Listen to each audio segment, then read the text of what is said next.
Just imagine Jim running a touchdown back with dreadlocks. Oh, that would be a sight to see. Oh, that's Sorry, great. I lost it there for a second. Welcome to My God, a Podcast. I'm Jim Wood.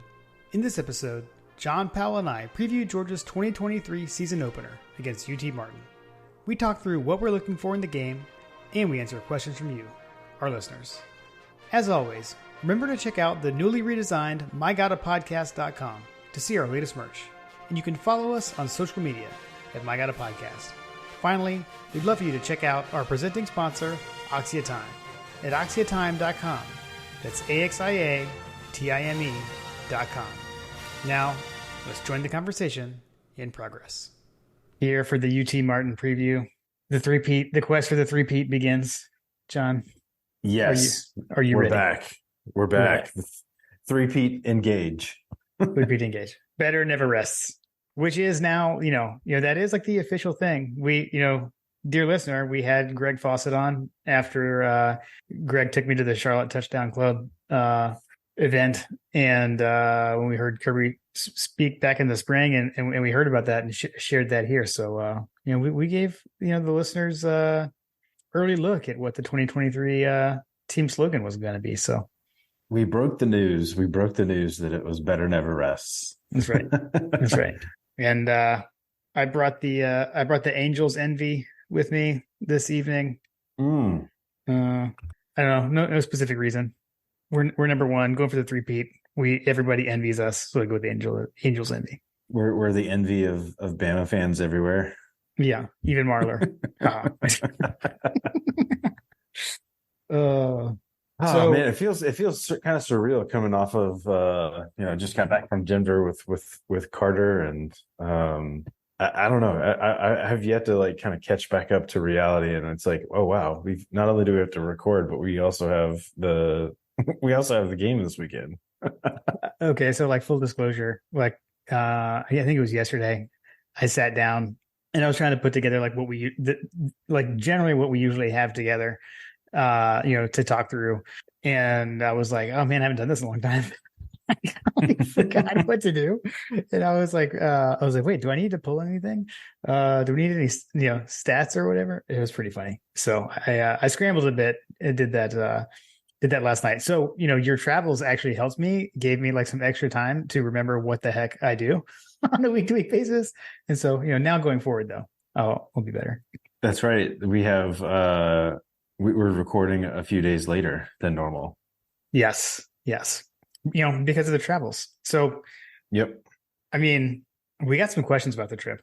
So I don't know if you want to table the trip. We did? I don't know. Multiple questions. People want to know. Okay. So do we want to talk about it when they've asked? The people want to know. I guess that is kind of our trend, right? We talk about like personal stuff and then we get into the game. It's like, wait, how do we do this? Normally, when the last few weeks we've had guests on, so it's like, oh wait, how do we do this again? Yeah. Last week was a struggle because there was no one else to talk to except for the two of us. It felt kind of funny, but we get back into it. You just always gotta. Oh my God! Oh, see, and now I can't even do it right. Trying to put glasses on it. So we say there's a conversation going on, and there was, and we had just started talking about that. So I believe it was John Michael D who made a joke one time, like, because somebody tweeted, like, I think the tweet was Robert Beal, and somebody else said, like I heard that tweet or something, and I think John Michael D was like, but did you hear Jim shuffling to try to find the soundboard before it played? Which is like one of the funniest things. So that's where our conversation, that's why I brought that up, John. So I've discovered how to do hotkeys with it. So in theory, I don't have to search for it. However, I do have to hit the right hotkey and then I hit the wrong thing. You need an actual soundboard with like the buttons on it or whatever. Right. It's on my keyboard. I have to, they're named. I can look at the screen. So yeah, I fumbled it. So I still can't get it right. That's okay. Hey, you're getting better. You're getting better. That's right. You have a better soundboard, and you're going to get better with using it. I mean, yes, and better never rest. So we'll get there. We'll get there. Yes. Yeah. So we've got the UT Martin Skyhawks, huh? Yeah, the Skyhawks. Why don't I guess I can run down the matchup. So we got Saturday, September 2nd, 6 p.m. At Dooley Field at Sanford Stadium. Let's see records. So Georgia coming in off of a 15-0 campaign from last year. UT Martin was 7-4 last year, but they were 5-0 in their conference. So they are out of the Ohio Valley Conference. I believe they're reigning conference champs. John, do you know how many times you've played UT Martin? Ooh, I don't know that I do, actually. There's a reason. What do you mean there's a reason? There's a reason you don't know. We've never played them? Because we never played them. Wait, really? I feel like we had played them in the past. That's what I thought too. I could have sworn that we had played. I was like, that can't be right. That can't be right. Why does it sound so familiar then? Is it because everybody else has played them? I guess I know like Tennessee played them last year. So I don't know. Seems kind of weird. But okay. Unless the official game notes are wrong. I mean, I guess that I did have trouble looking at that in my Know Your Foe kind of section. But I feel like I didn't come across that particular nugget that we had never played them, which is kind of weird. Yeah. Never played them before. Dogs coming in, unanimous number one team, meeting across polls. So this game is technically it's not on TV. It is on the ESPN Plus / SEC Network Plus. So this is the annual streaming game. But I know I saw this come up on the Dog Central forum. Don't feel like you have to subscribe to ESPN Plus to get this game. If you have cable, if you have like satellite, if you have a streaming service and you have access to SEC Network, just log in to ESPN.com with your with your cable, your TV provider, log in and you can watch the game. You don't have to have ESPN Plus to watch this. So just a little pro tip there if you're watching at home. Yeah, unless you're a poor sap parent like I am, and you have ESPN Plus through the Disney Plus bundle. I have that. Then you're double covered. True. Let's see. The official hashtag that we will not use when we tweet on Saturday is hashtag UTMVSUGA. And if you want to catch a rebroadcast, it will come on again on SEC Network on September 5th at 11 a.m. And then last thing, the weather looks great, actually. So low of 62, high of 84 for the day. I don't know exactly what it'll be, but with a 6 o'clock kickoff, hopefully it won't be quite as brutal on a early September Saturday. So definitely looking forward to that. Yeah, that 6 o'clock game time is nice. Normally this would be like a nooner, I feel like. Yes. Yeah. And like the opening game of the year, nooners at home are those are no good. Particularly brutal. Yes, they're super bad. So hot. So yeah, so I am thankful. I know there's been a lot of jokes about, oh, we finally get a night game and it's UT Martin. So like agreed, but let's also consider the time of year it is, and I'm just happy for the weather factor. So, which I'll be there. We are going. I don't know who all from our family is going, but I'll be there. Lily says she wants to go, so we'll see if that holds true through Saturday. But I'll be up there. 51-7 GATA Coach Trail. Come by and say hi. I unfortunately will not be there. My daughter is going to the mountains for her 16th birthday celebration. She's not turning 16 yet. We share the same birthday, if you don't remember. And our birthday is September 8th. But she is celebrating her 16th birthday this weekend with my wife and her aunt, and a bunch of her little girlfriends are going to the mountains for her birthday celebration. Got it. Okay. So I'll be home with the kids. Okay, so you're holding down the fort with everybody else. Holding down the fort with the rest of the folks. Plus, I just got back from my own trip with Carter. So very cool. Well, you guys had the same birthday, not unlike how Carter and my wife Kim have the same birthday. Which, like, I don't know if we've ever figured this out before, but we definitely figured it out tonight. We did figure it out tonight. I'm sure we figured out before we forgot. Someone's probably throwing their podcast player of choice away. Like, you guys talk about this every year. God, what is your problem? It's an annual tradition. Oh man, too funny. Well, John, I don't know. You said you were doing some faux research last year. You hit us with the fun facts. I don't know. Are we doing fun facts again? Do you have fun facts? We can do some fun facts. Yeah, we got it. Okay. I've got a few fun facts. Okay. To be perfectly transparent and with apologies to UT Martin, it doesn't really seem like that there's all that much interesting, like in the way of like truly fun facts. But what I will say is that UT Martin was the kind of, I guess, came about. The reason it's called UT Martin is because the original school was opened as the Hall Moody Institute, which was named for a couple of Baptist ministers that I guess founded the school long ago, back in 1900. But UT Martin basically started officially in 1927. But like that's how old they are, which was kind of surprising to me.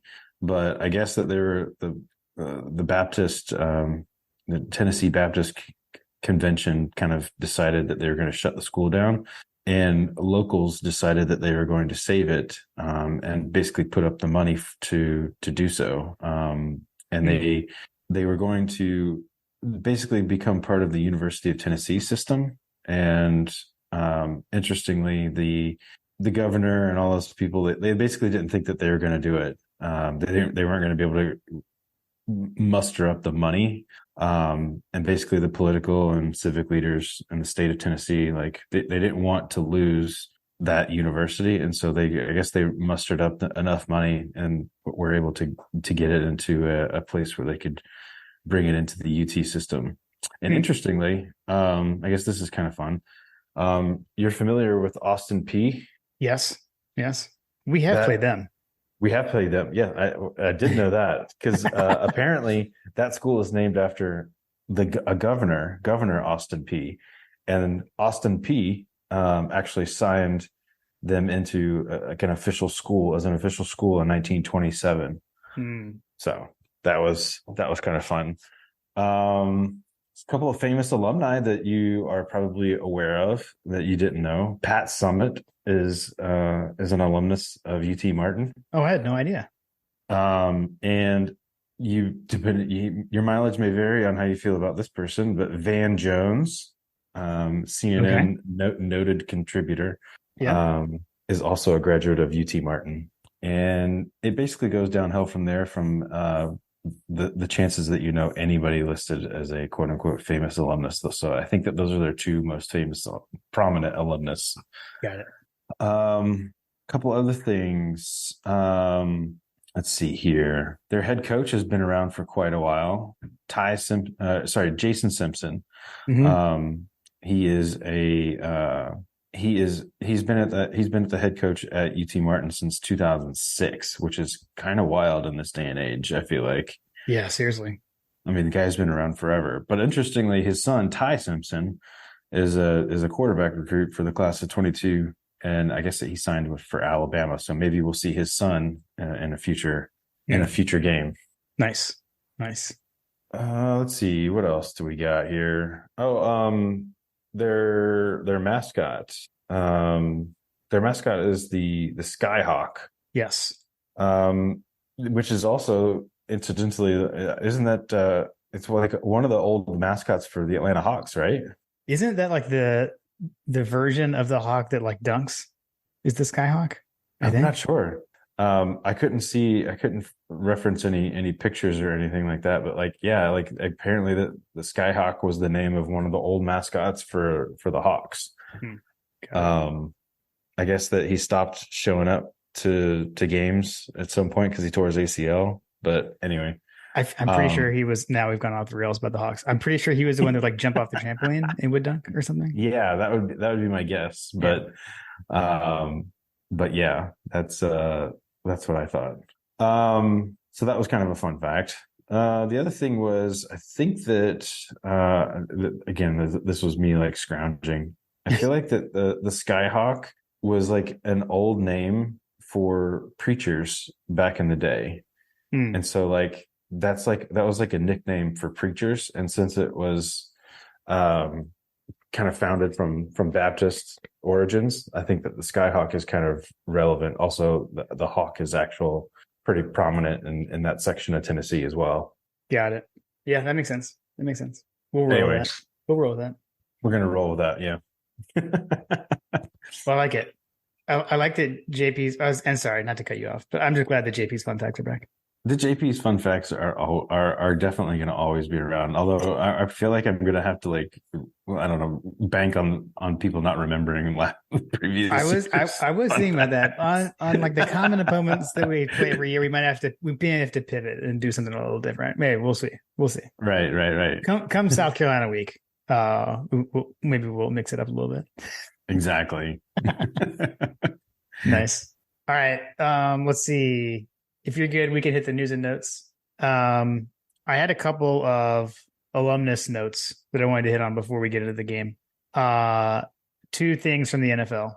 So one, the mailman, Stetson Bennett, made the Rams roster. He's the only quarterback on the roster other than Matt Stafford. So he is the Rams backup quarterback. So congrats to Stetson. Pretty cool, especially for a guy who everyone said was going to be selling insurance around now. So congrats to Stetson. And then also, John, the official receiver of My Guide Podcast, Kearis Jackson, is officially a Tennessee Titan. He made the roster. Pretty awesome. Super stoked for the unofficial official Kearis. Congrats, buddy. Yes. Never doubt Kearis. Never doubt. I never doubt that he'd make the roster. So just to throw it out there. Yeah. I mean, he was going to make a roster, obviously. All right. So as far as Kirby's press conference goes this week, my note that I jotted down was everybody hurt. So everybody is hurt, particularly in the running back room. So I'm going to run down the list, courtesy of Jason Brazel that he posted on Dog Central. So we've got Branson Robinson out for the season with a patella tendon tear. Lawson Lucky is out with an ankle injury. Ernest Green is probable with an ankle. Tyrion Ingram Dawkins is probable with a foot injury. Ladd is probable with a back issue. Smile Munden is questionable with his foot. David Daniel Sisavon is questionable with the dreaded turf toe, which is a frequent topic of My Guide Podcast. Kendall Milton, questionable with a hamstring. Dejan, questionable with an MCL sprain. Kamari Lassiter, questionable with a foot. Jackson Meeks, questionable with a foot. Denali Morissette, questionable with a groin. Raylan Wilson, doubtful with a knee. Jonel Aguero, doubtful with hamstring. And Chris Peel, doubtful with turf toe. And that probably took up way too much time. But that's how much we're dealing with. I started to say something earlier about like it's kind of weird for me, like coming into a season with a game like this. This is the first time we've had a season opener since we've been doing this podcast, John, where we're not playing a major opponent. We had Arkansas in year 1 of My Guide Podcast. We had Clemson in year 2, and then we had Oregon in year 3. So since we've been doing this, we've been opened with a pretty big opponent, at least Power 5. This is a bit different for us. So, but when you look at that injury report, not a bad thing. That we're playing somebody like UT Martin. Exactly. Right. Yeah, I think that obviously the long term, the biggest area of concern is that running back room. At least from my perspective. You got three of our best options at running back currently. So, but that said, I'm here for the cash. I'm here for the Cash Money Records Jones Heisman run here. Yes. Yes. Selfishly, I hope that Cash just has a breakout game and we get to see the Pocahontas gifts from Trigger Trey early and often. Shout out to TT7. Oh man, it's coming. He's already got it loaded up in the drafts. He's ready for it.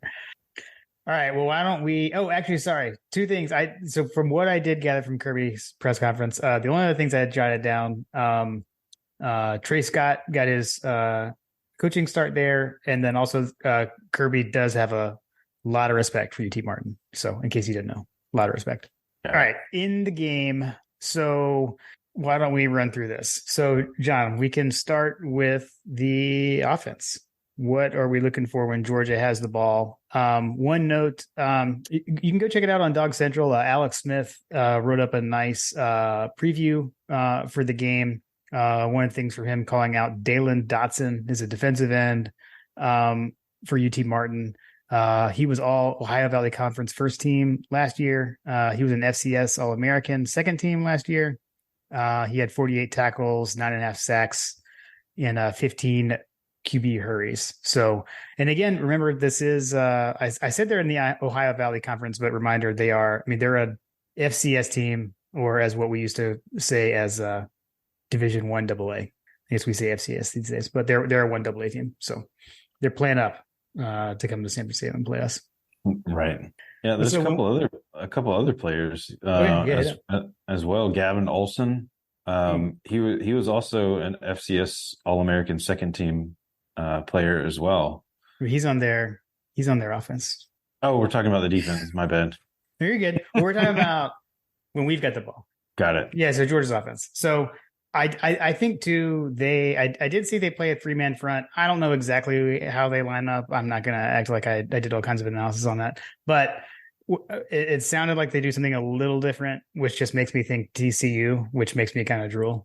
So I don't know. Well, I mean, what are we watching for on offense? I know you hit on the running back room is light, but what are you going to be looking for from our offense against their defense? Running the ball early and often is really what I'm going to be looking for. I mean, we've got the injured running back room, but we've got one of the best offensive lines in college football, right? Mm-hmm. So we shouldn't have any trouble moving the ball on the ground against this lesser opponent. Yeah. I mean, heck, the pass happy offense from Tennessee last year when they played UT Martin, they ran for 200 something yards on like 46 carries, I think. So I think that we'll be looking for them to be running the ball quite a bit, even with the depleted running back force. Now, that said, we could come in there with that kind of game plan that we're going to try to, run Cash Jones and company into oblivion. But, there could be, like I said, the biggest concern that I have on this team is the running back room in general for the season. Yeah. And this will be the first indication of what will happen if we can't get that running game going. If they can't get it going with a lesser opponent like this, that could open up a lot of areas for concern moving forward. Now, if we're able to counter that with being able to open things up with the passing game, each step of the way, that'll make me feel better, obviously. But that's what I'll be looking for. Can you move the ball with the amazing offensive line that we have? How's your relationship with Stacey Searles right now, John? We're currently good. We're boys. I ate all the crow last season. I gave a shout out to Stacey after the Tennessee game. So we're good right now, man. We're good. Okay. Just hope that we don't have. I don't know. Do we have any midget quarterback or midget running backs that can run up the gut and really give us a moment of pause for both Stacey Searles and Bobo? Yeah, I know. You were saying when you were talking about how you wanted to see us run the ball. I was waiting for you to say "run the dang ball, Bobo," because that's what you want to see happen. So run the dang ball. I believe. I do. Am I wearing that hat? I think I am. You are wearing that hat. I can see it. I can see that. Yeah. I put on the hat and I didn't even look what I had on. Amazing. I do have my home field tree shirt on though. The nice tree shirt. Yeah, you can use code Dog Central 23. By the way, get a 20% off at your first order of home field apparel. Drop that little nugget there. Shout out to Dog Central. Yes, the tree that owns itself. Nice. So I guess that's definitely what I'm going to be watching for.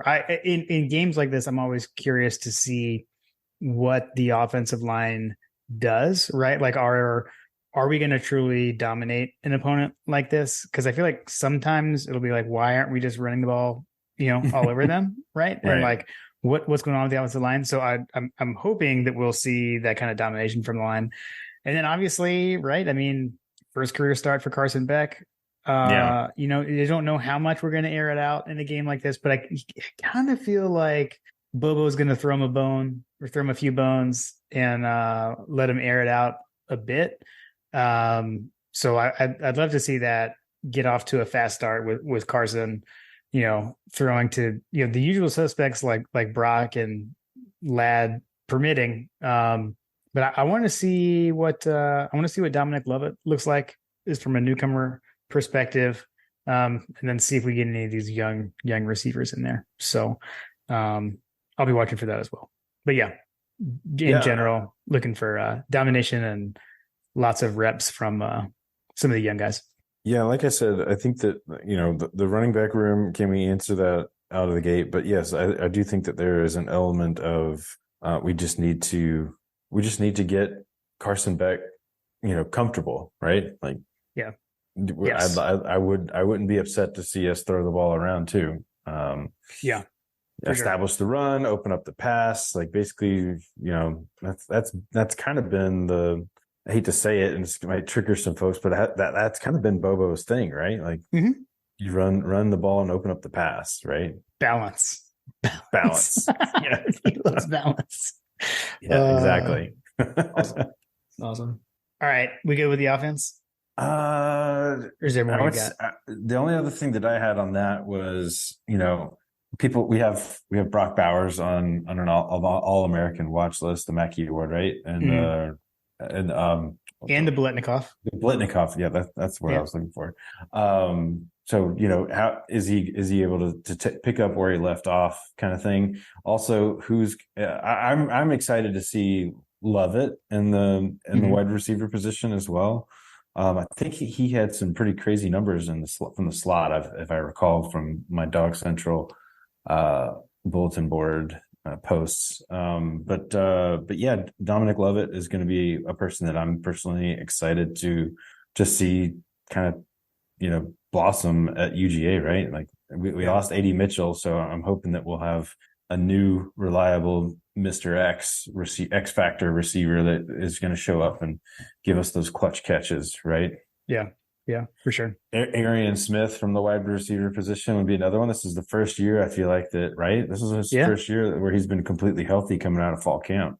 True statement. So it's one of those things where it's like, I'd like to see someone other than Ladd show up. Although, you know, I guess to a certain point, you've got a new quarterback. You know, Ladd was always Stetson's kind of go-to. He was like the Tom Brady to, you know, Danny Amendola or whatever. Sure. Yeah. You know, he was like the go-to receiver, right?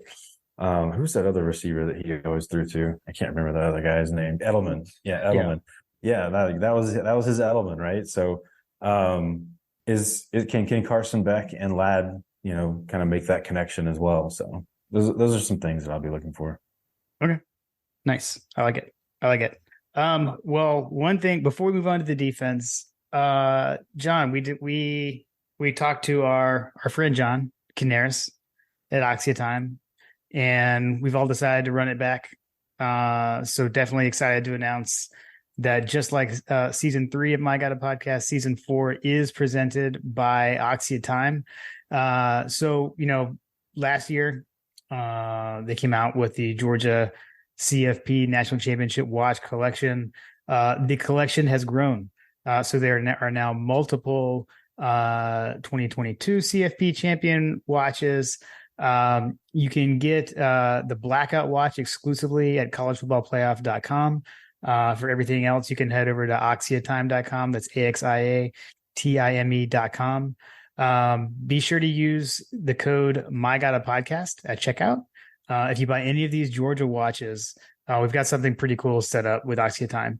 So there is a custom presentation box that they've put together for all the Georgia watches. If you enter the code MyGottaPodcast at checkout, you'll get an email after your purchase, and you will get one of those custom presentation boxes included with your watch. So when it's not on your wrist, you have a pretty sweet box to display it in your home.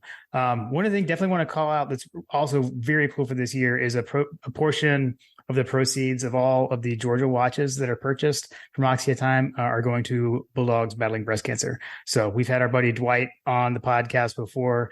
Really excited that Bulldogs battling breast cancer has teamed up with Oxia Time as well. So again, head over to oxiatime.com. That's AXIATIME.com. We're super excited to run it back. Yes. Let's go. I got mine on tonight. I got there's multiple straps. I've gone with the you're locked in. You're locked in on the performance strap. I love it. I love it, man. Yeah, I like it. I think I'm gonna wear it this way out to the game on Saturday. So I like it. I like the formal look of the metal band. Yes, because I do have the performance. I do have a performance watch tracker for my runs and hikes and stuff to connect to Strava and all that kind of stuff. Yeah. But I like the formalness of the metal band myself. Yeah, you can go back and forth. You can switch it up. So right. But we're excited. We got some more stuff coming throughout the season through our partnership with Oxia. So be on the lookout for that. We're pretty excited. So shout out to Oxia Time. All right, John, let's talk about the defense. When I guess our defense, their offense, when UT Martin has the ball, and I think they've got some players you wanted to call to watch out for, right? Oh yeah, they had another FCS All-American. Gavin Olson was an offensive tackle that he had, and then DJ Nelson was another. He's a freshman All-American, FCS freshman All-American. DJ Nelson from the tight end position. He's one of their guys, and I think that that's one of those examples where the players that have in the past, I guess is what I should say, but it'll be something to watch this season. But the tight end, if you have an athletic and an accomplished tight end, that can be a way that you can find some holes in this defense historically. Not many options to find based on our track record along the defensive front, but that's definitely an opportunity for them to have some glimmer of hope. But let's be honest, this shouldn't even be close, right? Yeah. Yep. I mean, look, John, in season 1 of My God Podcast, our mantra was in the defense we trust, right? And last I checked, Kirby Smart was still here. He's still the head coach. I expect that to continue. I think, like, from what I've been reading and what people have been kind of questioning, like I feel the position group that seems to be questioned the most is really on the defensive line and then the edge rushers. So I would love to see those guys cut loose against this lesser opponent. Now we're going to be running very vanilla packages on both sides of the ball, I would assume, but just from sheer athletic ability, we're going to be bigger, faster, and stronger than these guys. So I'd really love to see our defensive linemen get off to a head start, because we talked about it a little bit in the season preview, but a lot of the big names are gone. We don't have the flashy names, but we've got a lot of experience coming back, and these guys have played a lot of football for Georgia. So again, I'm excited to see them.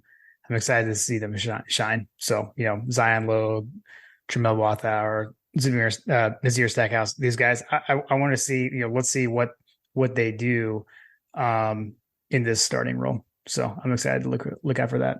Yeah, I personally am really, really rooting for Nazir Stackhouse to kind of step up and be that Jordan Davis, Jalen Carter type guy. Yeah.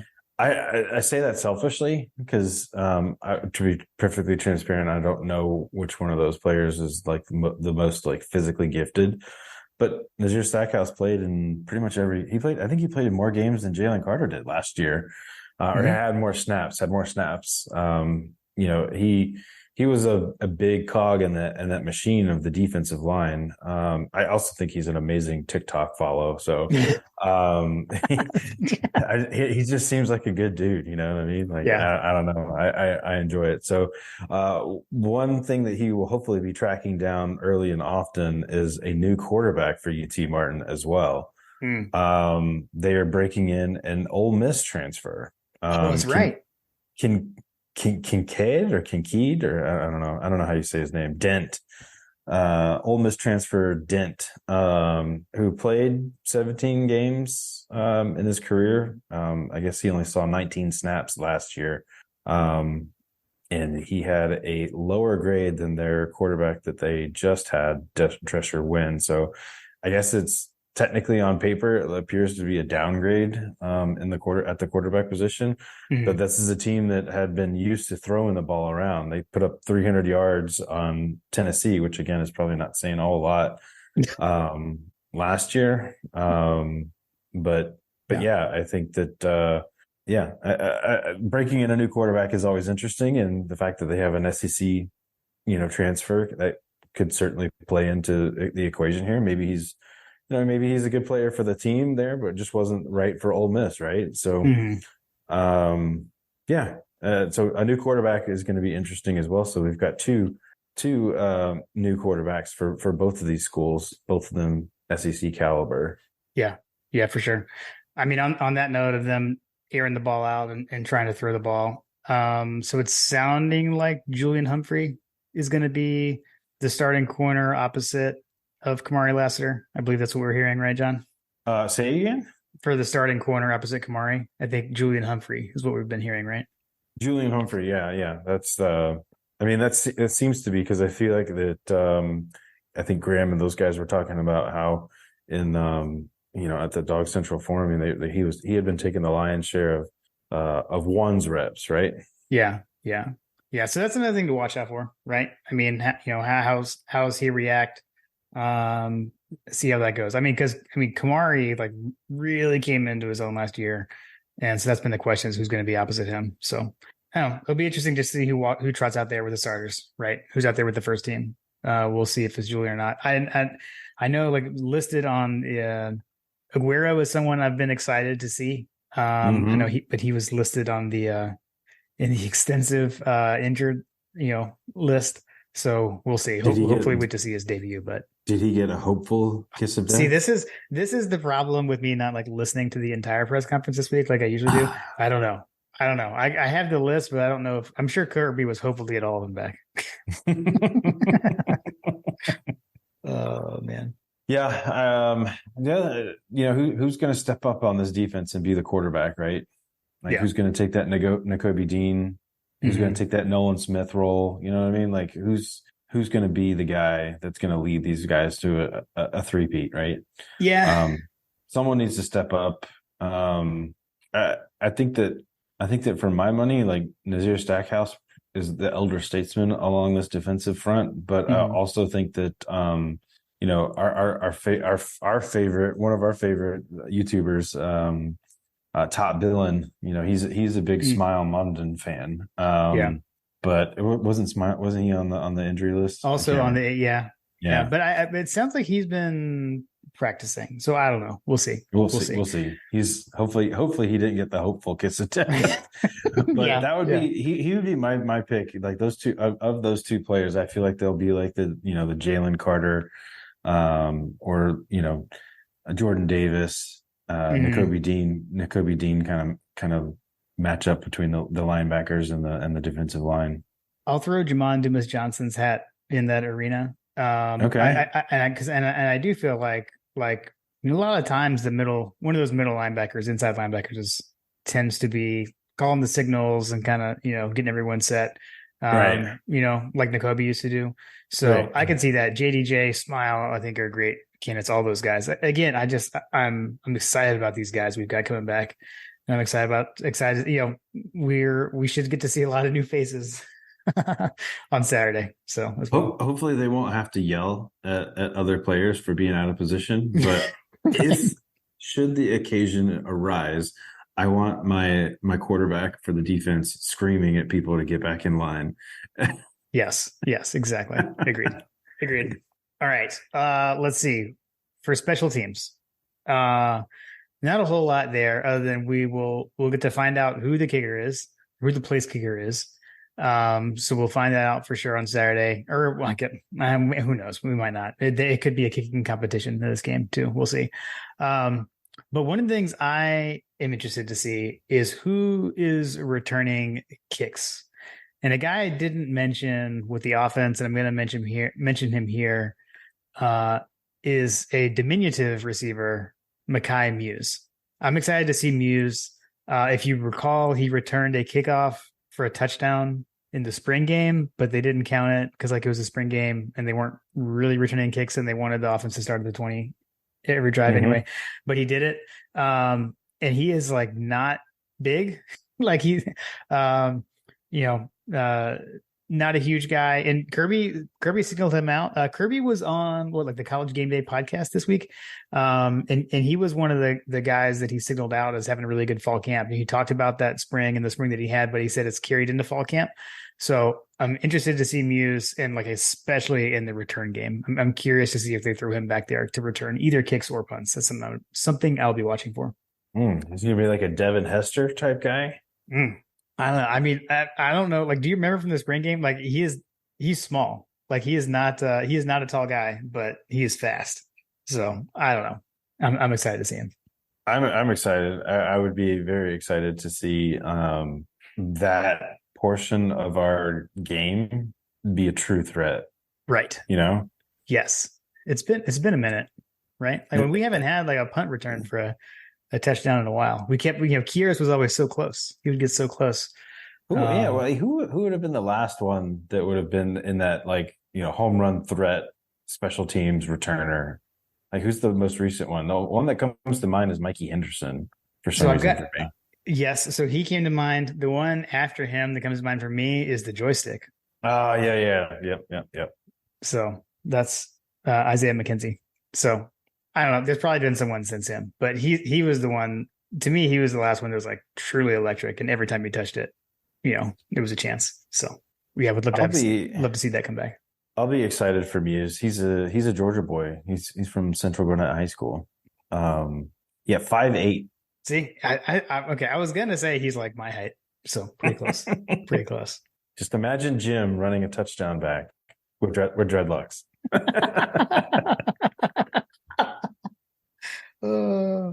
That would be a sight to see. That's Sorry, great. I lost it there for a second. Speaking of special teams, we got Brett Thorson.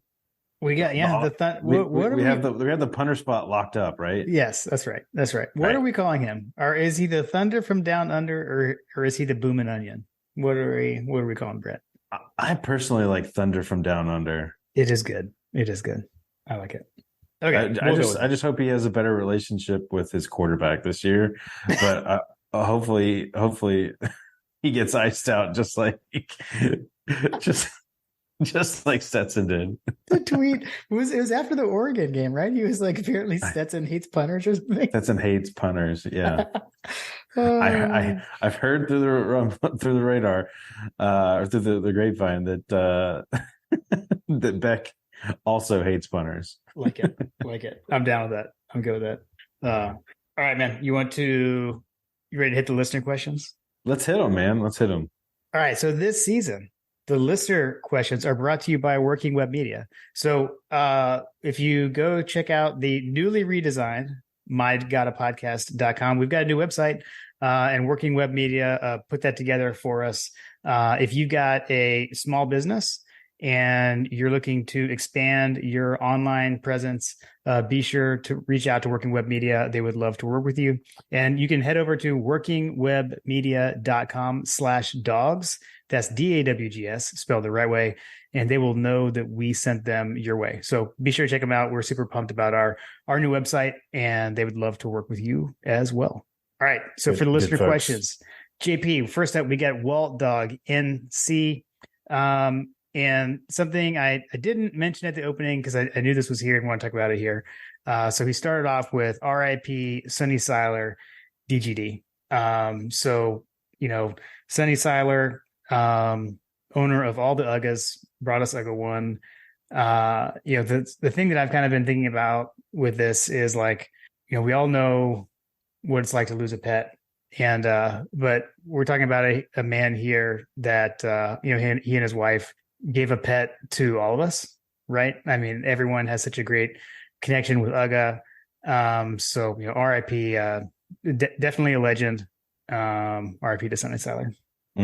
Yeah, no, it's definitely sad, but it's kind of one of those things where like I feel like we're all getting older, right? Like, Yeah, you know, you think about I look back at seeing him on the sidelines, you know, before his son took over, right? Mm-hmm. Yeah. And you know, you got Munson, you know, Lawrence Smith's getting up in there in the age, you know what I mean? Like some of these Mount Rushmore of UGA personalities they're getting older, just like our parents are, right? So yeah. But it's definitely a sad situation. I think that that comic or not, I guess it's not a comic. I don't know what do you call it? Caricature? I don't know. The thing I sent you today? Yeah, the thing you sent today. Ugh, yeah, the it's artwork amazing. of him going into heaven and being surrounded by all his dogs and him saying, "I missed you too." Like, oh man, that's just perfect. God, now I don't know if I'm gonna be able to keep talking. When I sent that to you guys today, I was like sitting at my desk. I saw that and I sent it to you guys. I was like, okay, now I'm sitting here like crying in the middle of the day because I saw this is pretty amazing. It was Dave Hellwig did cartoon, I guess. Cartoon, that's what it is. Yeah, he did the cartoon. So shout out to Dave Hellwig. That was incredible. That was I thought that was perfect. So all right. So for the fun part from Walt Dog. He said, will one running back get more than 60 yards in the game? And he said, if Brock gets 2 TDs, is it too early to start the Bowers for Heisman hashtag? And then he said, you dudes do a great podcast. And by the way, who's borrowing the chalice this weekend? So I guess I would have to be the one to borrow the chalice because John will be there. So you would have to be the one. Yes, sir. Jason Hasty, don't worry. I'm not going to come take the chalice. All right. So do you see any of the backs getting more than 60 yards in this game? I think the running back kick by committee in a game like this is what kind of leads you to think maybe no, but I don't know. What do you think? I mean, that's a good line, right? Yeah. Yeah. I'm sitting here thinking hard about it. Like, yeah, I would say no. I'm gonna say no. Okay, I'm gonna say yes. I say that because I feel like that. I don't know.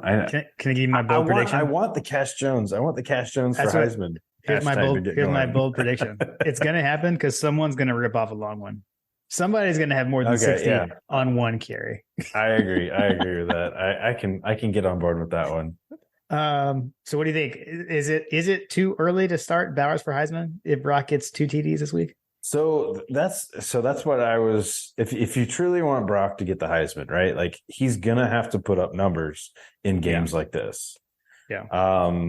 So that's why I say, like, you know, he's listed as preseason All-American. Can he, you know, find that connection with Carson that he had with Stetson? You know, those kinds of things come to mind. The two. Wait, no. Yeah. He would have to have big numbers in these games, right? So because you figure like once we get into the heart of the SEC schedule, yards and catches and touchdowns and things like that are going to be harder to come by, right? So, at least, you know, from a big numbers standpoint, because think about what Caleb Williams did last year to win the Heisman and what Bryce Young had to do to win the Heisman and all these things. Like, you know what I mean? Like they had to have those quarterbacks are putting up all these numbers these days. And so for a wide receiver to need to be there in New York, he's going to have to throw up some numbers. True. Yeah. I said wide receiver. Well, I mean, whatever. Same thing. He's it for the Biletnikoff. We've established this last week. Exactly. Yeah. He's gonna have to do outrageous things, and they're gonna have to give him like a Heisman moment type thing with some kind of funky trick play, I think, too, at some point. So yeah, he's gonna have to rush. He's gonna rush for one, throw for one. Like he's gonna have to like Heinz Ward his way up there. Yes, exactly. Agreed. All right, next up we've got Bobby Wilson. Bobby. He says, how long do you experts believe Carson will play, and how many touchdowns will he throw and or run in? And he said, I think he plays the first half. It only has 3 touchdowns. So first off, Bobby, thanks for referring to us as experts. Questionable, debatable at best. I mean, I'll let you answer this one. Yeah, I mean, I don't see him playing beyond halftime. So I would agree with that. First half only. I mean, touchdowns. I mean, there's no telling. Like it depends, right? Like think back to when Stetson started against UAB. I mean, he had 5 touchdowns in the first half. I mean, It could be. What are we going to try to do? Are we trying to get him confidence? What does Bobo want to do with them? What does Kirby want to do with them? So we'll see. But yeah, I think first half sounds right. I'll go 4 touchdowns. I think 5 is like the record that everyone keeps tying. Has been tied by multiple people. So not quite that. I'll go with 4. 4 touchdowns in one half. Yeah. And over 60 yards rushing. Man, you're like 60 yards rushing was for the whole game. Offensive explosion. It's right. Okay. Fair enough.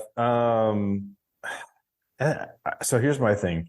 I actually think that I'm actually erring on the side of he needs reps. He needs reps as QB1. So I actually think that he'll probably get pulled in the 3rd or 4th quarter. Okay. I have a feeling that they're going to want him solidified as the starter, and they're going to throw all the things at him to try to test him in a game that doesn't have consequences. Yeah. I don't necessarily think they're going to open playbook to get sexy, all those kinds of things. I don't think they're going to have to, but yeah, I still think that they're going to try to open him up slowly, kind of like letting that Camus wine breathe, right. Whatever, you know what I mean? Yeah. As far as touchdowns go, I could see 4. Yeah. I'll go 3. I'll go 3 just to differentiate us. Okay. Fair enough. All right, James, because Cash Money Jones is going to be a Heisman candidate at the end of this game. You're so excited for Cash Jones. Cash money. All right, James Lawson 87. Get the starters out early, no injuries, blah blah. That was in quotes. These are all givens going into a game like this. Oh, well, we actually answered that. Give me some stat lines you want to see out of Carshon Beck. So I do like the thing. So we said 3 to 4 touchdowns. What do you think yardage wise, John? How many you think he's throwing for a lot in this? I'd say 275 is probably a good number. Okay. I'll go 276, and we're doing this prices right now. What's talking about people that have passed away? We're getting old. Bob Barker passed away this week too. Jeez, that is true. I only say that because he died at the age of 99, just one penny shy of $1. I don't know if you saw their the Shooter McGavin Twitter account. It's a great follow, by the way. If you don't follow, it's a great follow. Yeah. So he tweeted out the picture at the picture of the sky that Happy Gilmore is looking to at the end of the movie when it's Chubbs and the alligator and like Abraham Lincoln, and he added Bob Barker in the sky with them. It's pretty awesome. So that was a nice tribute. That was a nice touch. Let's see. Chad Jarvis, how long do the starters stay in, and will the stadium stay packed until the start of the 4th so we can see the cool light show we have so badly missed? So let's see. The starters are not going to stay in long, although John, you already said you think Carson could go into the 3rd quarter and somewhere into the 2nd half. But yeah, starters aren't going to stay long. You're going to see a lot. First off, we rotate a lot of guys anyways. So what does a starter really mean at Georgia for outside of quarterback? But we're going to see a lot of depth. So not very long. You'll start to see guys getting mixed in very early, I'll say. Agreed. But on the fans, I do think the lights is a reason to stick around. I know for sure. I'm super jealous. Yeah. I mean, I know a lot of people, you want to get out of there. You want to get home, and I get it. And it's a holiday weekend, folks have Monday off. I get that, but we haven't had one of these in a long time to see the light show. So I am looking forward to that for sure. So I'm staying. I mean, we stay to the end of like every game. So, but I would advise others too as well. I'm in that same vein as well. If I were there, I would be staying to the end for the light show and for all the festivities. And I mean, you hear it on My Got Up podcast at the beginning of this show, the Krypton fanfare and all that stuff. So like, these guys, stick around for the end. Yeah. I mean, you don't want to miss Mekhi Muse late in the game, right? You got to stick around for that. Cash Jones could rip one off in the 4th quarter. You never know. Exactly. All right. 51-7 GATA. I don't know if we have not talked about this. I was kind of disappointed we didn't talk about it earlier. And I'm glad he asked this. What are y'all's thoughts on the new rules with the clock? And he said, I can see this leading to more upsets and also decreasing the amount of great endings. So to level set, the clock change, basically, it's going to be a running clock. So like they had already changed it a little bit a few years ago, where it used to be like incomplete pass, out of bounds, clock start, period. Now it was like it would start eventually after they reset the ball, etc. But now it's a running clock, except for the last 2 minutes. So you get the rules worked like the old way for the last 2 minutes of each half, but otherwise the clock runs, which is kind of annoying. And I probably missed that a little bit, but in general, the clock is going to be running a lot more. So they're shortening the games, basically. Yeah. How do you feel about this, John? Which kind of goes to the stat lines, right? Like that's going to impact stats down the road. So like, you know, if you're not stopping the clock every time you go out of bounds, like the last wide receiver to win the Heisman was Dante Smith, right? And look at the numbers that he put up. Like if he's running out of bounds, like that clock's ticking. That's game time. That snaps. That's going to make the spread offenses that are moving fast to try to move even faster. I feel like, and then I hate everything. I hate everything. I don't know. I don't really know how else to describe it. To me, like the things that make college football are quickly evaporating, and it pisses me off that we're trying to like mess around with it, because that's one of the things that's special about college football, right? That incomplete pass, you know, you can't get up and run for the score. Like it sounds like we're trying to do things almost like the NFL. Oh, the 2-minute warning. It's the 2-minute warning, guys. Like now Let's go back to the old way, because clearly it's more fun because we're saving it for the end. Yeah. And I'll say so Kirby did talk about this when Greg and I saw him speak in Charlotte. And I'll say, like, the reason this is happening is because of playoff expansion. You are extending the season. The season is getting longer. And they've done research around the toll the body can take.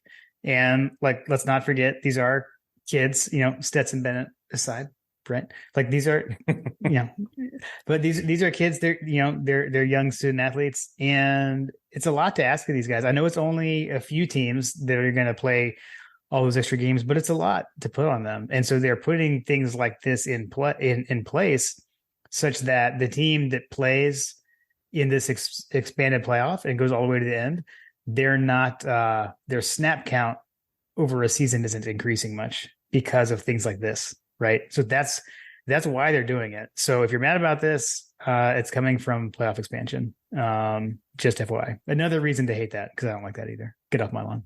Yeah, seriously. Let's contract. Exactly.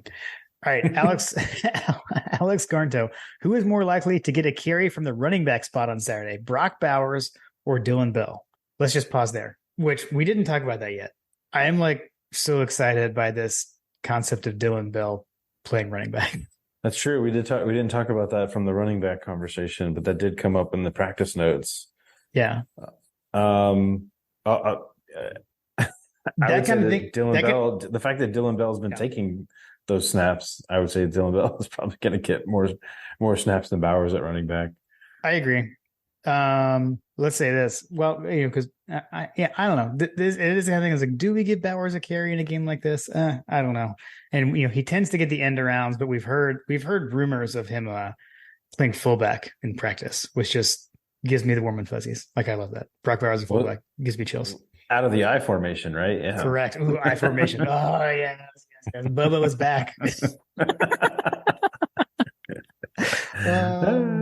Man, too good. I mean, the Dillon Bell, lining up at running back. Like, all I have to say about that is that if in Kirby we trust, if you remember the Bobo days, and the Wild Dog wasn't it during Bobo's time as offensive coordinator that the whole Wild Dog thing kind of came up like long ago during the Rick years? Yeah, I think that sounds right.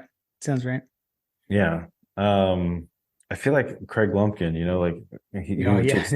takes snaps from in that Wild Dog looking So Crow, Isaiah Crowell would take snaps out of the Wild Dog, right? Yeah. Anyway, I would say that Dillon Bell taking reps as running back is indicative of their plan to at least incorporate him in the running game and have him available as a wide receiver, and that would thusly give us the potential for a replacement for Kenny McIntosh. True. That's a great point. That's a great point. And I was talking to my dad about this the other day. My dad called me and we were just talking football, and I told him I think I'm getting way too excited about this Dylan Bell at running back thing.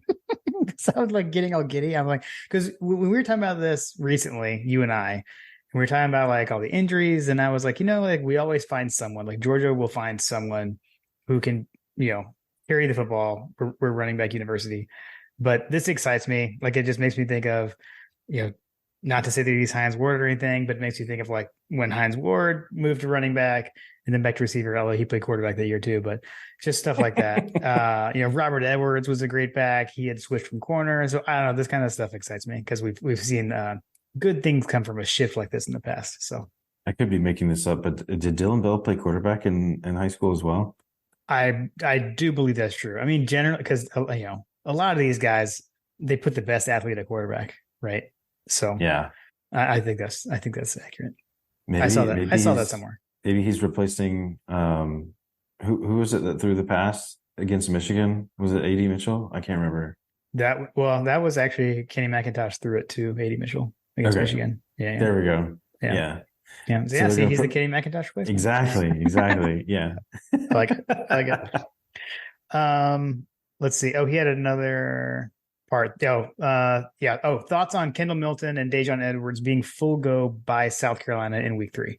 I mean, I would say I'm if we're getting in the Kirby hopeful category, I'm more hopeful probably for Dejon, because like we saw, Kendall had the hamstring last year and it took him a while to get back. I mean, you don't know with hamstring injuries. They're tricky. So I'd put larger odds on Dejon, although I'm not going to count Kendall out, and I would love to see him there, but that's my thoughts. I would say that Kendall Milton's injury is going to be so touch and go basically for every game this season, and that's part of the reason that I'm so like frustrated about that situation. Not just because it's Kendall like hurt again, like that aspect of it is certainly frustrating. I get it. These guys, they are under a lot of stress. If you hurt something, it changes how your body reacts on the field. Like we talked about it with Paul Muchnick, my PT friend that was PT at UGA for a while, on our Sanford preview last year. When your body has that kind of stress and that impact, and it has to readjust, all the other body parts are impacted, right? So if you tweak your hamstring on your right leg, then everything else on your left leg is overcompensating, right? Right. So for me, like that just means that he's had multiple of these on both legs, on both sides of his body, right? And it just means that just the sheer fact that it's a hamstring all by itself, those things are so tricky, right? He could tweak it just walking, right? Like you hear about guys that retweak their hamstrings over and over again. But what I'm worried about is that going to open him up for something else because he's overcompensating? Yeah, no, that's a good call. Good call. So as far as full go, I would say that my money would probably be more on Dejon Edwards being more full go than Kendall. Yep, makes sense. I agree. Let's see. All school. Can anyone on the roster serve the Darnell Washington role from last year of an extra, faster, mobile offensive lineman who can catch passes? Wasn't that Lucky? Shocking. We agree, John. Lucky is the guy to me. Unfortunately, he's injured right now, but I think he is he's that guy to me. So let's be honest. I don't think anybody can replace Washington, but if someone were, I mean, Lucky has that frame, right? Right. Yep. And his dad was one of the Lucky triplets. And so I think it was his uncle was an offensive lineman at Georgia. So if I'm getting which Lucky triplet is his dad, right? Because now I'm being embarrassed. I could have gotten that wrong, but I'm pretty sure his uncle was the center. I didn't know that. Yeah. They were there when I was there. They may have graduated right before you got there, John. So yeah. Let's see. All school also said which UGA player this year is going to be the most likely to hit you with the hard puck tactics. And he said, I've always heard bankrolls go straight for the assets. I'll hang up and listen. So first off, we always appreciate the old school sports Talk radio show. Hang up and listen. Sign off. Always appreciated. But also, All School was a he was a big fan of last year's hype video. I actually sent him a DM when this year's came out. So All School, he said he enjoys it. So that made me happy. I was glad that he was pleased. He was one of the people I was trying to make sure it lived up for him. So all right, John Michael D. Okay, here we go, John. Well, did we answer the question? Which player this year is going to be? Who's going to hit you with the hard punt tactics? Who's going to hit you with the hard punt tactics? Yeah, is it Muse? I was going to say JDJ as far as like actual hits. Oh, actual hits. Okay. For me, yeah. Oh, let's see. It's actually Johnny Aguero, yeah. Okay, and then I think you know what the right answer is, and I missed it. Bullard. He definitely hit CJ Stroud with a heart, or he hit. So I butchered that. You butchered it. He hit Harrison with a heart protect. Harrison. Yeah, exactly. Too good. All I could see was Stroud throwing the ball high up in the air. Sorry, I got mixed up. All right, let's see. Okay, so here's what we were talking about earlier around the people want to know. So we got 2 questions about this. So John Michael D said, since y'all said any topics, going to need the most famous podcaster and John to break down what in the wide world of sports just happened to Ronald Acuna Jr. with the 3 fans on the field. And Gerald Lancaster asked a similar version. He just said, were y'all freaking out when Acuna was attacked?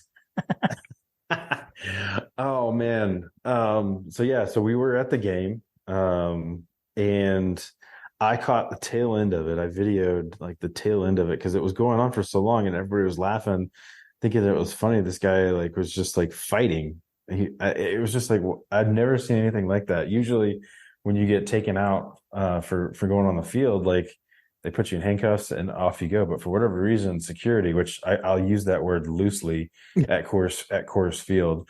I don't know if they were Colorado Rocky Mountain High, but it was definitely loosey-goosey with the security at that stadium. Yeah. It's funny, like it really is funny because my father-in-law had actually commented on this like long before that had happened. We both had noticed that there was only a handful of people on the field in between innings, and we were like, yeah, that's at Truist, it's like every like 10 feet, I feel like there's a security guard out there.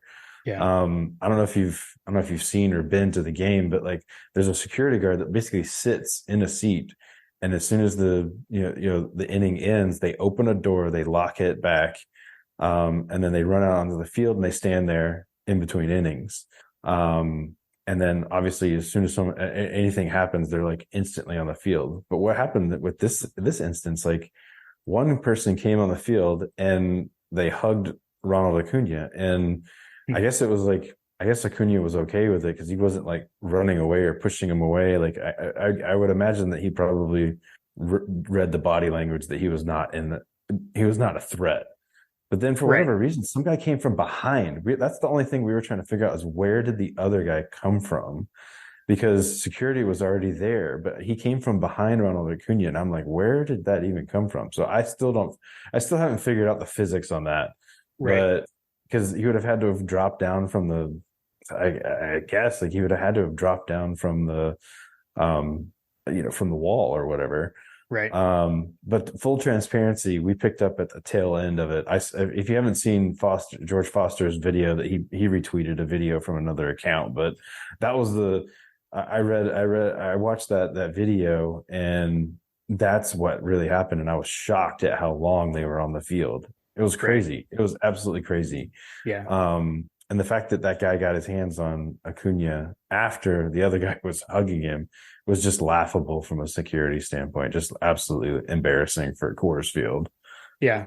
Yeah. That was crazy. That was nuts. We didn't really get to see it because everybody in our section was like looking at the scoreboard. There was like, like one of those kiss cam type things or something like that going on that we were looking at. We were in left field. So everybody was kind of turned around to look up at the thing. And then all of a sudden everybody was like, oh, what's going on over there? And we turn around and look, and there's already cops and everything. They're pulling them off.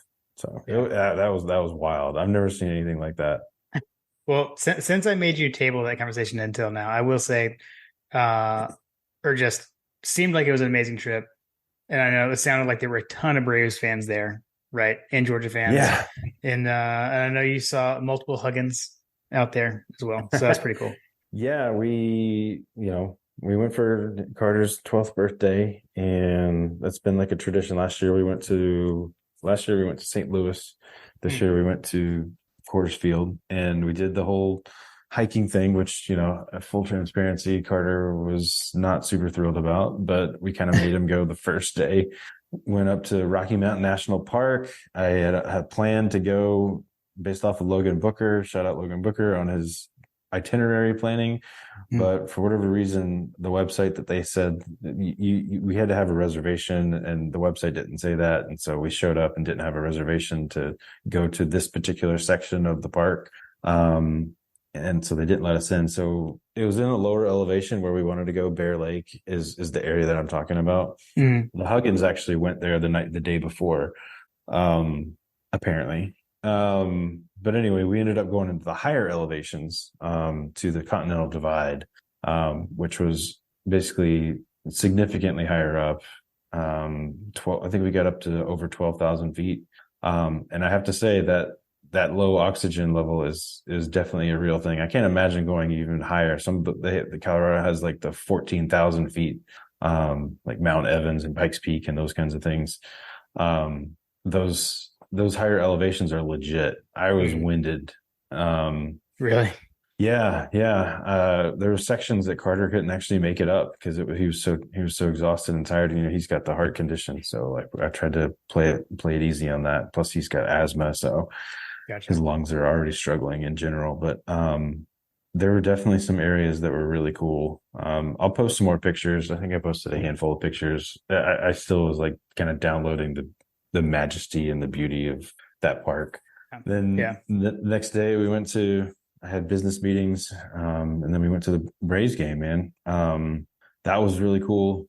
We got to scooter over there. Carter really loves the scootering. And then we did the whole go for batting practice, and he got a ball at batting practice. Oh, yeah. And then during the game, he got a ball, and then they found a ball that was, I guess it was just like lying around somewhere. Like, I don't know, from one of the adult leagues. So he walked out of there with 3 balls. That's hilarious. Which is just crazy. Then the next day we ended up, we were debating on, like I said, he's not really a huge hiker. Tried to convince him. There was no convincing. And so we ended up just doing a city tour on the scooters. He wanted to ride the scooters again. So we did a city tour of downtown. Ran into the Huggins at the Braves game. Like I said, from the moment we left Atlanta, from the moment we were at the gate, we were looking around, and I was like, there's nothing but Braves fans. Like, there's just Braves hats, Braves shirts, like everything. Yeah. And everywhere you looked, there was always a Braves on the streets. Like it's kind of like we were walking around, driving around, riding around. Hey, go Braves. And I saw some Georgia shirts too. Like, there was a lot of Georgia shirts. I didn't see any Georgia Tech shirts, but I saw a lot of Georgia shirts. Yeah. And I got a lot of Go Dogs. And they were all in the park too. Like, when we went to the park, there was Braves fans everywhere. And then when we went to the stadium for batting practice, we were just surrounded by Braves fans. Like, I mean, it was crazy. And the chop was loud and present always. It was crazy. But I got some feedback from some folks that are local there. And I think that this is probably their issue, is that there's just so many people that are not from Colorado that live in that area. Yeah. And so every team that comes to town, that's they said it's like that for every team. Yeah, that makes sense. Because everybody wants to go to Colorado, everybody wants to go to the mountains and all that kind of stuff. And so they do exactly what we did, is go to the game and then go see all the sites, right? Yeah. That's cool. But it was definitely cool.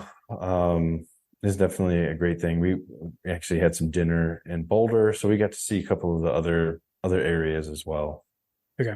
Nice. Yeah. I haven't been to Boulder. I didn't go when we played at Colorado. I was supposed to go to the game, but we did end up not going kind of at the end. But I've been to Denver, but no sporting events. So I tried to get Carter to go see. I was like, "Hey, do you want to go see Colorado's stadium and go say hey to Coach Prime?" He's like, "Eh." He was like, Nice. "Eh." Nice. Well played, Carter. Well played. Well played. Well, awesome. Well, good to get to that. Sorry, I made you table that, so I figured we could go back and get the full story within the listener questions. No, it was great. Ran into the Huggins. Running into them was great. Joel, Hug Dog's brother, Hush Puppy. He's an F3 guy. He works out at I think it's over in Alpharetta. I can't remember. But he and I were going to meet up, but I guess they did too much hiking the day before. So I ended up actually tried to get Carter up. We had all done all that hiking on Sunday, and then everybody was sore. They didn't want to come out. So I went out by myself early morning to see sunrise at Red Rocks. That was another thing that I ended up doing and visiting was seeing sunrise at Red Rocks. I was actually surprised at how many people were out there and how bright it was at 5:30 in the morning. And so I actually ended up like looking around, trying to scamper around to find a more secluded area, and I ended up finding a trail that I was by myself on because everybody was at Red Rocks. So nice. Tried to find a little off the beaten path, a little higher up. But it was beautiful out there. It was great. That's nice. Nice. All right, let's see. Fletcher Proctor. Favorite school featuring a name. UT Martin is good, but Stephen F. Austin, the Stone Colds, Sam Houston, Louisiana Monroe are better. Also, seeing as how I'll table this part. All right, so you got a favorite school with a name in it? I've got one. My favorite. A favorite school with a name in it. Like, I always just think that Robert Morris is hilarious. That's the name of the school. I don't know that they play football, but like when they make the NCAA tournament, it always makes me laugh. Oh man, I guess the first thing that comes to mind is Oral Roberts. That's another good one. Yes. Okay, we like schools with the name Robert. You know why that is, John? Robert I do know. Beal. I knew it was coming. Sorry. You rope-a-doped me. Okay, so Sam he Houston's said, a good one. Sam Houston's a good one. all right, so here's a shout out to you from Fletcher. He said, also, seeing as how I'm teaching poetry right now to fourth graders, I can say that I hate poetry and I don't want Bama in the SEC championship game for poetic reasons. So he agrees with you, John. Yeah, seriously. Screw Alabama. Okay, I would love for them to just never win anything ever again. Don't listen to me. I'm done. Okay. Let's see. Brett Belding. How amazing will it be to see Light Up Sanford in our own stadium for the first time in 713 days? That is crazy. That is crazy. Long. So I mean, if you have any pull in the athletic department, they need that stat. Yeah, seriously. Yes, for real. I'll say, Brett, if it's any indication of how excited I'm about it, I'm wearing my Light Up Sanford t-shirt as we're recording this because I'm excited to have that come back. I was at the Notre Dame game. It was the first time it ever happened with all the, not the first time with the, doing the phones and everything, but the first time with the red lights, all the lights installed and everything. And I'm excited. I'm pumped. It's ridiculous. It should happen more often. Yeah, I agreed. And then Brett said, we've heard very little about place kicker. What is the outlook for the position? So it seems to be between Jared Zirkle and Peyton Woodring. I expect we will see both of them on Saturday. I haven't heard any kind of announcement on anything being settled. Zirkle's been here for a while. Woodring is a freshman, but he's a highly touted kicker. So we'll see. Something to watch for sure. One thing that you did not note about Saturday is the swirling winds potential. What hurricane season? No, it's not going to be. Apparently, the forecast is 1 mile per hour. Okay, nice. That's a Jacksonville problem. Yeah. Mentioned earlier, our buddy Dwight. Dwight checks in first touchdown, run or pass. I'm going to go with run. Okay, I'll go pass to disagree. Total touchdowns scored by the Dogs. Well, maybe we should just do math on our final predictions to get to that because I don't know. I'm not sure yet. We'll come back to that. No math. And then, and what is the UT Martin mascot? Which we hit that in the JP's Fun Facts earlier. But it's the Skyhawks. Yes, it's the Skyhawks, and I need to correct myself. Skyhawks, the Sky Pilots are what they were known for. That's what the preachers were called in those days. But they called them Skyhawks. It was kind of like a play on the whole deal. Got it. All right. Last but not least, friend of the show, Tim Riley, who still needs a new name. He's never going to get one. It's just Tim Riley now. How many skill players will have 100 plus yards and who? That's a good one because that's going to be, I don't know, because I feel like we're going to spread the ball around so much that I don't know. You don't think so? I'd say the over under at 1.5 with Brock Bowers being the one. I mean, I need Brock Bowers to have over 100 yards in every single game for him to have any chance at winning the Biletnikoff. Yeah. Okay. Well, I'm going to throw in Mekhi Muse just for fun. And there we go. I like that. Pocket wide receiver. Yeah. All right, John, are you ready? Is this it?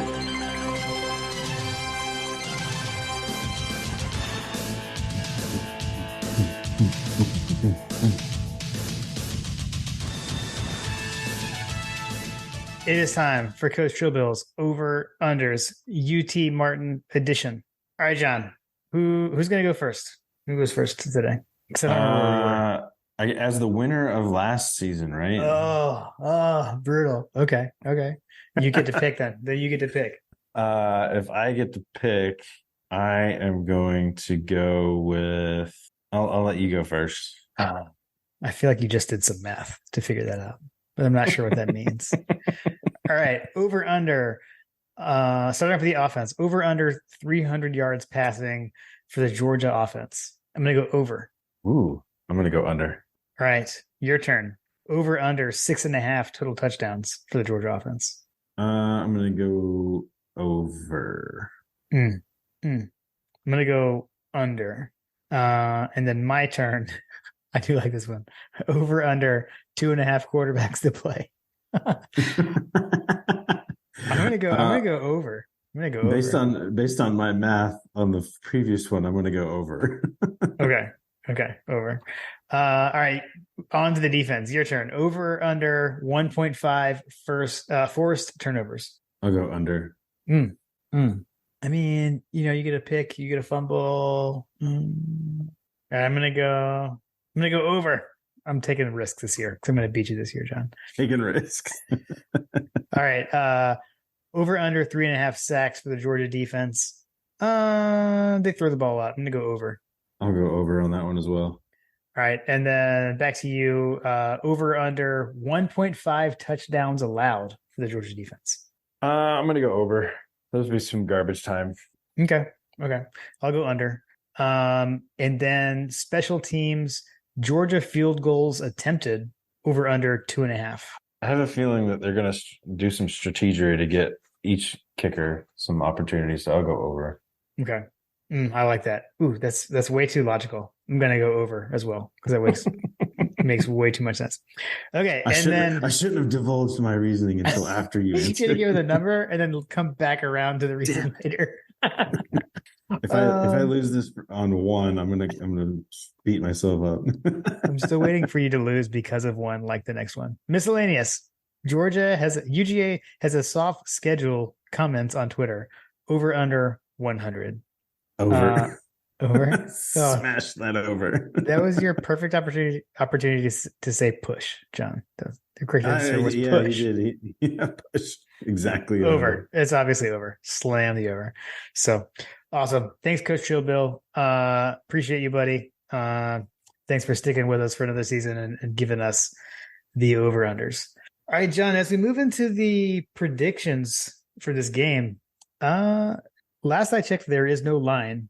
There are no lines on this game. I'm about to say the OddsShark link looks a little funky. OddsShark link is empty. CBC R2 Sam doesn't have Georgia on there. Dog Quant, I know you listen. Like, come on, you can't help us with the predictions. Like, I get it. Yeah, so I've got nothing other than. So the funny thing is, we always look at OddsShark. If you look at the OddsShark, it says that Georgia will win and cover, but there's no line. So I thought that was kind of funny. They did have a predicted score, I think, right? Did they? I don't know. Last time I looked, I didn't even see that. There is a predicted score. Ooh, it's the been predicted updated. score on OddsShark is 21 to 40. Well, 20.9 to 44.6. Oh, okay. Okay, so that's been updated, but there's still no spread. I really don't understand how they're arriving at that math because there's no like you know what I mean? Yeah. Well, okay. So I don't know. I mean, again, it's like we've talked about. I mean, this is one of those games. FCS opponent, classic, season opener. We're just thankful that it's not at noon. Get out of there, stay healthy, play the young pups, and dominate. I'm gonna go Georgia 48-3. 48-3. Wow. That would be nice. That would be a nice line. I'm gonna go 48. I'll go 48-12. Okay. It doesn't match up with any of your over-unders, but I like it. It's called hedging your bets. Oh yeah, I like it. Love it. Well, the dogs will be back in Sanford Stadium on Saturday. I'll be there. You won't. John, this is where I got to remind you. I know you're home with the kids this weekend. But you just got to remember to go for your run on Saturday morning. That's right. I actually got some new shoes, so I'm geared up for it. Okay. Nice. So yeah. I will be able to do the run though. That's definitely in the cards. And you got plenty of time with the 6 o'clock kickoff. You got plenty of time to work that into the day. So this is true. This is very true. I usually like to do it before everybody wakes up, but yeah. Yeah. So we talked about what you've got going on. I know. I think we are going to be at Lake Hartwell. So we'll be on the lake with Fripp Dog and my sister and family. Be down there for the weekend, and then some of us will head over to the game. Like I said, Lily says she wants to go. We'll see if how far of a drive is that from where you guys are at? I don't even know. From Hartwell to there. It's over an hour, like maybe like hour and 15. So it's about how far it is for me to get over there, roughly. Yeah, it's not bad. And like there's multiple ways we can go. Like sometimes we just go down 85, sometimes we take back roads. We probably take back roads. I like going up 85 because I hate going 316. Yeah. But being north and coming south, sometimes you can take other ways from where we're at on Hartwell. So yeah, it has to be said, 316 is terrible. Oh, that's horrible. It's horrible. I'm looking forward to being in Georgia for the weekend and picking up, loading up on Creature Comforts and bringing it back home, stocking up for the season because I like to do that. No beers or no bourbons. Well, so there is. So I'm going to stop somewhere. I probably should go like stop somewhere in Athens. So there's a package store, like off the exit that we get off when we go to Hartwell, and like they've got Creature Comforts and they've got pretty good bourbon selection. So I'll definitely stop there on our way in on Saturday. You got to take advantage of the no government. The government's not messing with your bourbon supply. I know it's still so brutal here. I never see anything. I mean, in some ways, I feel like that's got to be somewhat liberating, like because then I don't have to worry about asking for it every time. Yeah, like if they have special it, bottles. You can see it. If they have it, you can see it. That is the nice thing. But like they just allegedly, if they have it, you can see it. Right. Yeah. Now that it has seemed to be true from what I can tell. Okay. So, yeah, so I'm excited to do that. I don't know, maybe get on the water, do some wakeboarding this weekend on top of that. So don't hurt yourself now. No. I don't want a Kirby getting up on the presser and being like, Jim Woods hopeful. We're hopeful he's going to be back. I'm way more low key on the wakeboard these days as opposed to back today. I don't try the crazy things anymore. You're not going to go out and make a rad video on the water, are you? No, not going to do that. Although I do enjoy there's some pretty amazing wakeboarding reels on Instagram. If you ever want to go looking for that, a lot of great content there. I have a friend that her sister married a an old friend. Her sister married a guy that his like job is like he does like jet skis, like the stand-up jet skis, like tricks and stuff like that. Like kid is legit on the jet skis. Really? Yeah, so he really is like living out rad on the water. Look, if you haven't seen Rad, it's an amazing BMX movie from the 80s. Highly recommend. So, and you can hear it reviewed on Will Leach's movie review podcast because I requested that once and they did it. Good times. All right, what else? You going to be watching anything else this weekend? We got like Florida, Utah is Thursday night, right? Florida, Utah, yeah, that's definitely going to be one. Got to watch. I mean, we have to watch Florida get their first L, right? That's right. Yeah. The first L for Florida this season. Florida. Yeah. You got that going. What are the games? Is the Irish game on? The Georgia Tech. Yeah, no. Georgia Tech's in 24. I totally screwed that up. But is there another Irish game or no? Oh, that was last weekend. There was Notre Dame Navy that already happened. Is that the only one? I don't. As far as I know, Tech is playing Louisville in Atlanta on Friday. There we go. Which is weird. Something. So I don't really get that. But that's a game that is it's not like a Chick-fil-A kickoff. It just is Georgia Tech's home game in Mercedes-Benz. I think that's right. I think that's what I heard. Which just seems weird. Like, hey, we can't fill up our stadium, so let's go to an even bigger stadium, right? Or right. Is it? Right. I know we do have we've got two things I want to call out. One, it seems random, but Mercer at Ole Miss. So shout out to Hunter for Ole Miss, but also with Mercer. You have a friend or something? Or? Yeah. So I know we've mentioned my friend Otis, who went to South Carolina. His son, Kendall Harris, is a freshman receiver at Mercer. So shout out Kendall. So sorry, Hunter. But you got Rice at Texas. So you got JT Daniels, that beautiful man, JT, going up against Texas. And then the other one, I think that the big one to watch is LSU Florida State. So, oh wait, the beautiful man JT Daniels, he could potentially take down Texas. Exactly. Yes.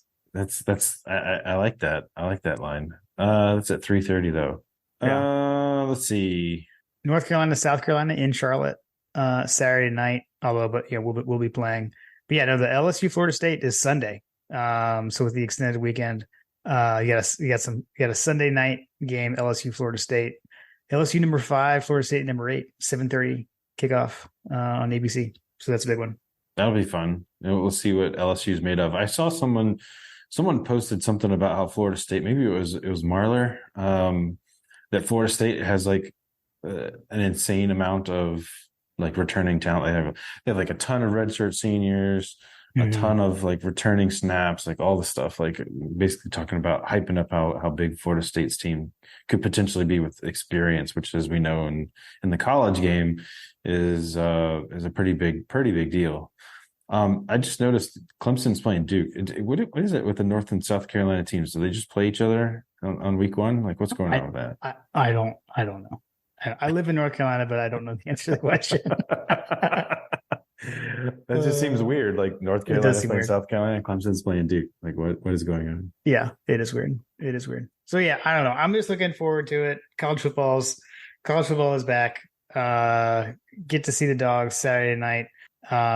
Hopefully looking forward to getting to see some folks in Athens on Saturday. Gonna try to stop by Greg's Tailgate. Try to stop by and see Hug Dog. And meet up with some other folks. So looking forward to it, man. Yes, I am going to be living vicariously through you. So, take pictures and share along. Yes, I will. I will. I always do. Cool, man. Well, this is fun. Let's get back in we got our tune-up, our couple tune-ups here, and then we get the meat of the SEC schedule coming up. But let's kick the tires and light the fires. Go Dogs. Go Dogs.